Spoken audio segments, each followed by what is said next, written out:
بسم اللہ الرحمن الرحیم لن ينال اللہ لحومها ولا دماؤها ولكن يناله التقوى منكم كذلك سخرها لكم لتكبروا الله على ما هداكم وبشر المحسنین۔ اللہ تعالیٰ کو قربانیوں کے گوشت نہیں پہنچتے نہ ان کے خون، بلکہ اسے تو تمہارے دل کی پرہیزگاری پہنچتی ہے۔ اسی طرح اللہ تعالیٰ نے ان جانوروں کو تمہارا مطیع کر دیا ہے، یعنی تمہارا اطاعت گزار کر دیا ہے کہ تم اس کے رہنمائی کے شکریہ میں اس کی بڑائی بیان کرو اور نیک لوگوں کو خوشخبری سنا دیجیے۔ بسم اللہ الرحمن الرحیم۔ السلام علیکم ورحمۃ اللہ وبرکاتہ۔ محترم دینی بھائیوں، بزرگوں، خواتین، ماؤں بہنوں، آپ سب کی خدمت میں قربانی کے فضائل اور مسائل کا شافعی درس چل رہا ہے۔ آپ کی خدمت میں اس سے پہلے بہت ساری باتیں پیش کی گئی ہیں، تو قربانی کے تعلق سے سب سے افضل جانور کون سا ہے؟ افضلیت کے اعتبار سے سب سے افضل جانور اونٹ ہے۔ اس کے بعد نمبر آتا ہے گائے کا، پھر تیسرے نمبر پر بکرا ہے، مینڈا ہے۔ تو لہٰذا جس کو طاقت ہے وہ اونٹ کی قربانی کر سکتا ہے، تو اونٹ کو ہی وہ قربان کر دے، اس کے لیے افضل ہے، بہتر ہے۔ پھر اگر اس کے بعد اگر وہ اونٹ نہیں خرید سکتا ہے تو گائے خرید سکتا ہے، تو گائے خریدے، اور اس میں گوشت بھی زیادہ ہوتا ہے اونٹ میں۔ پھر اس کے بعد گائے میں اور اونٹ اور گائے میں 7 افراد شریک ہو سکتے ہیں۔ اور تیسرے نمبر پر بکرا، مینڈا وغیرہ، اور اس میں گوشت کم ہوتا ہے، تو افضلیت کے اعتبار سے تیسرے نمبر پر بکرا ہے۔ اور سب سے افضل اور بہتر جو جانور کا رنگ بتایا گیا ہے وہ سفید ہے۔ اس کے بعد آپ اگر سفید نہیں مل پا رہا ہے تو جو بھی آپ کو جس رنگ کا بھی ملتا ہے جانور اس کو خرید سکتے ہیں۔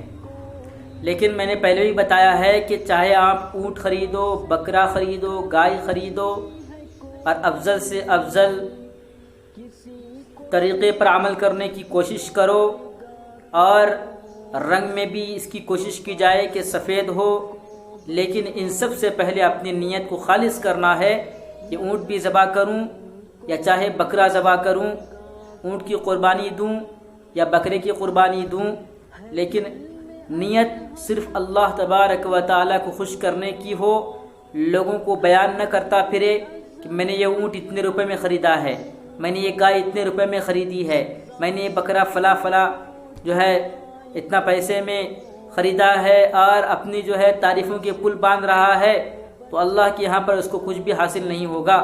دنیا والوں کی تھوڑی سی واہ مل جائے گی، لیکن اللہ کے یہاں پر وہ ذلیل و خوار ہو جائے گا۔ اس لیے سب سے پہلے اپنی نیت کو درست کرنا بہت ضروری ہے۔ اور یاد رکھیے کہ کچھ ایسے جانور یعنی جانور جن کی قربانی درست ہے، ان میں بھی کون سے جانور ہیں جن کی قربانی صحیح نہیں ہوتی ہے؟ تو معیوب جانوروں کی قربانی جائز نہیں ہے، جن میں عیب پایا جاتا ہو۔ اور عیب کون سا؟ دیکھیے آپ، اندھا ہو، لنگڑا ہو، یا تو اندھا ہے یا تو لنگڑا ہے یا تو سخت بیمار ہے یا پھر دبلا پتلا ہے، لاغر ہے، اور کان اور دم کٹا ہوا ہے، لہذا ان کی جو ہے قربانی صحیح نہیں ہے، درست نہیں ہے۔ اور ٹوٹے ہوئے سینگوں کے جانور کی قربانی جائز ہے۔ اگر سینگ جو ہے ٹوٹ گئے ہوں تو سینگ ٹوٹنے کی وجہ سے قربانی جائز ہو جاتی ہے اور درست ہو جاتی ہے، لیکن سینگ جو ہے گوشت سے نکلا ہوا نہ ہو، جس کی وجہ سے اس کے اندر عیب صاف ظاہر ہوتا ہو، تو پھر ایسی جانور کی قربانی بھی صحیح نہیں ہوگی۔ صرف سینگ کٹے ہوئے ہیں، اس میں کوئی حرج نہیں ہے۔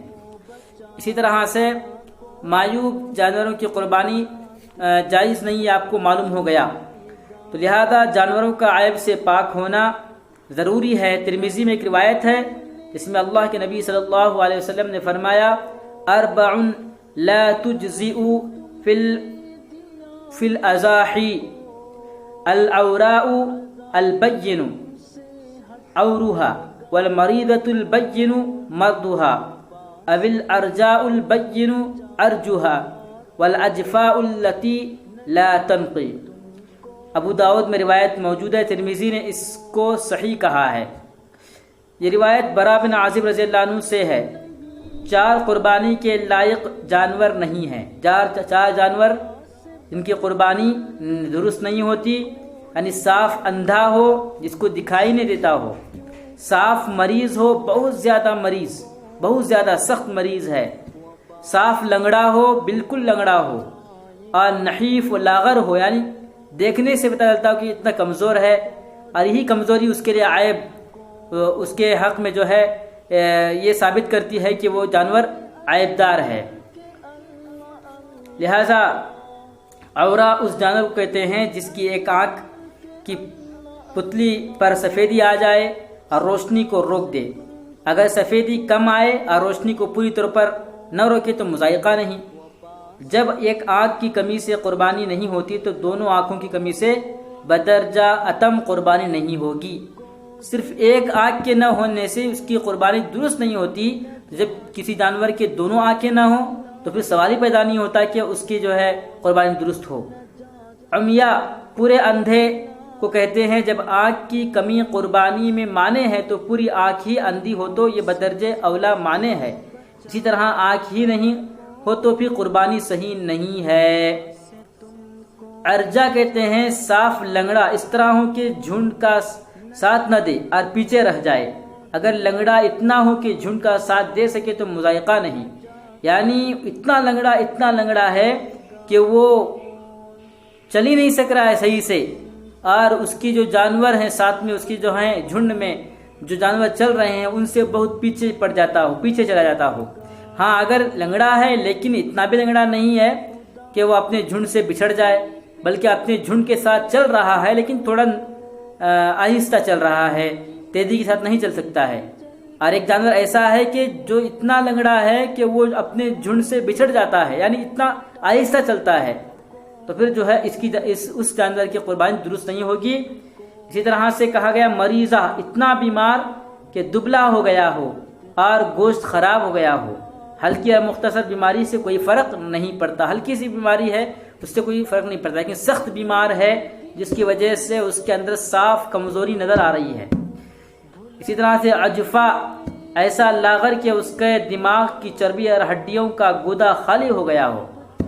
ان 4 عیبوں کے علاوہ مندرجہ ذیل مزید عیب بھی قربانی میں مانع ہیں۔ ہیما کہتے ہیں وہ جانور جو چراگاہ میں گھومتا پھرتا رہے اور برابر نہ چرے، برابر چرتا نہیں ہے، ایسے ہی گھومتا رہتا ہے، کیونکہ اس سے جو ہے گوشت میں کچھ مانع ہو سکتا ہے کہ اس کا گوشت جو ہے زیادہ یہ نہ ہو کہ اس سے جو ہے زیادہ گوشت نہ ملے، لہٰذا اس طرح کا جو ہے یہ عیب مانا گیا ہے کہ جو جانور گھومتا پھرتا رہتا ہے چراگاہ کے اندر لیکن کھاتا کچھ نہیں ہے۔ مجنونہ کہتے ہیں جو زمین پر پھرتا رہے اور نہ چرے، نا زمین پر پھرتا رہتا ہے لیکن کچھ کھاتا پیتا نہیں ہے، تو اس کی بھی جانور جو ہے اس جانور کی قربانی بھی درست نہیں ہے۔ اس کے علاوہ اور ایک مانع بتا رہے ہیں جربا، جس کو خارش ہو گئی ہو، تھوڑی خارش بھی گوشت کو خراب کرتی ہے، لہذا تھوڑی بھی کسی کو کھجلی ہو جائے کسی جانور کو، یعنی جس کی قربانی درست ہے، تو اس جانور میں اگر خارش کی بیماری ہو، کھجلی ہو، تو پھر جو ہے اس کی بھی قربانی درست نہیں ہے، کیونکہ تھوڑا سی بھی کھجلی اگر اس کو ہو جائے تو اس سے اس کے گوشت پر اثر پڑتا ہے۔ حمل کا زمانہ ہو اور جننے کے قریب ہو تو گوشت کمزور اور پتلا پڑ جاتا ہے، لہٰذا یہ تمام جتنے بھی ایکسٹرا جو بتائے گئے ہیں مانع، جو چیزیں بتائی گئی ہیں، اس کا تعلق گوشت سے ہے۔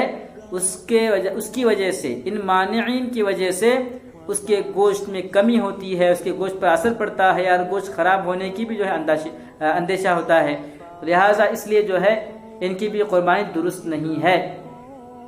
انشاءاللہ اگلی نشست میں آپ کو مزید اس تعلق سے بہت ہی اہم باتیں بتائیں گے۔ اللہ تعالیٰ سے دعا کیجیے کہ اللہ تعالیٰ ہم سب کو ان باتوں پر عمل کرنے کی توفیق عطا فرمائے۔ آمین۔ السلام علیکم ورحمۃ اللہ وبرکاتہ۔